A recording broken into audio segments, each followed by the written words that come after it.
And I think that, you know, maybe your architectural consultancy, CSK, could help you then do some renderings or something so people can see. Yeah. The before and the after. Yeah. Right. So it's kind of like planting a tree in the garden. Yeah, you feel a sense of contribution. What she told me right off the bat, and I'm waiting to hear everything. You guys got all the interviews that we can come in a bit, but is that it's going to be easier for us to get something if we've got something started. So that'll be a part of it. And so if I can package some of these little spaces and things ahead, and it's something that's palatable for the board to move forward on some of these, not everything, but say it's a prototype, a zone downstairs, something that's going to be easier to kind of show that progress. Almost and so we've been kind of looking at it as phase one. What is phase one, and then what's phase 2 and 3 where it gets exciting, so that we can show a little bit of progress and then help to kind of snowball that into real money. It's like that other thing you said about Chicago. Mm-hmm. Yeah. People don't want to write a check to the city. It's the Chicago bike path. Mm-hmm. Yeah. Something tangible. So looking at the numbers coming in, kind of basic, you know, I wouldn't be surprised in the $80,000 to $100,000 range for seating, and then another $80,000 to $100,000 of the tables. Sure. For the circulation desks. I haven't discovered a way to get around the big investment. That's again, it's not even going to solve the problem. It's going to be a drop in the hat, but I think it's going to go in the right direction. And so I'm trying, because you do get bulk discounts if you buy from one vendor. I don't think one vendor really kind of nails it for me. They each got a little bit of something, but I'm going to try to get as much into like 2 vendors as I can to try to increase those bulk discounts, because they are fairly significant. Sometimes you don't necessarily have to go with the same vendor, but you may have to go with the same distributor. Yes. To get the discount. Yeah. So, you know, if you could find your channel player. Well, that's where the distributors often have these markups that drive me nuts. So I often go straight to the one I visited. She's like, well, we don't usually see people. I'm like, I know, here I am. Hello. Yeah, because you can give me the deal. I'm trying to bypass, but yes. Yeah. Sure. Oh, then you ask that person who they prefer to work with. Yes. Yeah. Maybe you go past somebody to come back to somebody. Yeah. And then for our furniture, just the last thing I'll say about it is then we can actually take and pass that on to other branches. And so we have the ability to take furniture that's still in good shape here, just not the right fit, and then present that to the other branches and make a big difference for them as well. So that's the first one. Sorry that went so No, thank you. Appreciate that. We go on the window repair, but Yeah, windows, very exciting. Ingrid, would you mind pulling up those pictures for me? I'm sorry, this is a long one for you guys. I'll try to rush here, but Which one do you want me to start with? let's start with the windows, the problem. With the boxes? Should we text Kevin and Julie? I did send them an email, I thought, but I don't know if they, I'm sorry, I just ran out of juice. Didn't anticipate it. I just wanted to do that. Thank you. Share this. Do we have to take action on this number 7? No, but number 8. Let's skip the number 8. let's do that. We already heard about the change order for the Portage branch, amounting to $2,094. We had some discussion. Were there other questions for Jesse about that?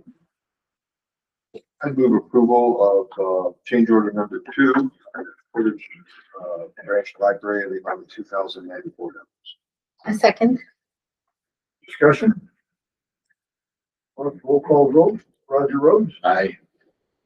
I don't believe Kevin's back up there, is he? No. It's over Gren. Aye. 2 Summers. Aye. And I also. And to note, I think we're way under budget on that job, aren't we? What I saw was a 900,000. Well, this is only the part for the roof. The other part of the project was the canopy removal, and so that's the rest of it. So a different vendor though. And is there nothing to report on the insurance? So Nothing yet. I reached out again the other day. There are about approximately 127, I think, ceiling tiles that were damaged as part of the roofing project. So we're seeking out compensation for those as well, because the roof leaked the whole time they were doing it. It went on longer than expected. So Right. we had leaks all over the place. So team's on that. Okay, go ahead with the windows. Sure. So I've been trying to get window quotes for 5 years. I'm so sorry. I finally got somebody that gave us a quote. He gave us quotes for this section here. Okay, that's it. It's kind of a test run because it's a very large project. This setup right here, and there's two different types of quotes. One is kind of an actual window that opens. The other one, I forget the name of it, but doesn't open and is black. They all need to be replaced. So that's what we're talking about when we look at the numbers. Could you bounce to the next picture? Yep. I just want to show you some of the damage. You can see the water damage here. This is actually in my office, so it's easy for me to get the pictures. But you got water leaking in, and kind of go to the next picture. Also, just from my office, here's the seals that are broken. And so there is literally no protection at this point from the elements.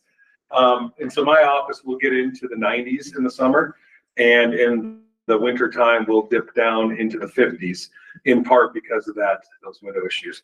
So we've asked for quotes. There are 2 quotes provided, and I'm going to seek out a couple of additional vendors. We've tried before again, but it's been a struggle. So this is from Trout, and $25,000 to repair that one section that was noted on there, the whole side, that was 30, I believe, windows. To replace it would be $46,400. So Haley ran some calculations based on the number of windows that we have, kind of extrapolating what it's going to be. If we were to repair, it would be $215,714 for Valpo only. To replace would be between $400,000 and $500,000, somewhere in that range. Now, a couple of important parts is if they repair them, they would take them out, they clean them, they reseal them, reglaze the whole thing. They will warranty their work for 1 year. The windows will not be warranted, and nothing beyond that. If they replace, workmanship for 1 year, windows for 10 years. So it's a significant difference when you're going. So it's a big number, but I think it's going to recoup a lot of that cost in the energy benefits of not having this giant leaky building moving forward. So I'm sorry I wasn't able to get more quotes yet, and I just wanted to kind of give you guys a flavor of what it's looking like now that he finally gave it to us. I'm going to ask for the entire building here in Valpo, see what this is looking like, and then I'm going to see if I can get a couple others to replace, and then hopefully I can present that to you guys so that we can get moving on this, because this is one of the single most important things we can do from an energy conservation and honestly from a financial standpoint of being able to not be wasting heating and air throughout the year. So. Thank you. Other items that are not on the agenda that you wanted to discuss? I have nothing else. Anyone else? That's right. I would entertain a motion for adjournment. So moved. Where's Kevin? Olga has moved. Do we have a second? Second. Roger is seconded. Roll call vote, Roger. Aye. Olga. Aye. Stu. Aye. And I also. Meeting is adjourned at 5:16. Thank you very much. Thank you. Lazaro, Yeah. and he didn't respond No, he doesn't want to. We've had him out a couple. on the replacement as well? And just to be 100% sure, but I asked him that same question today.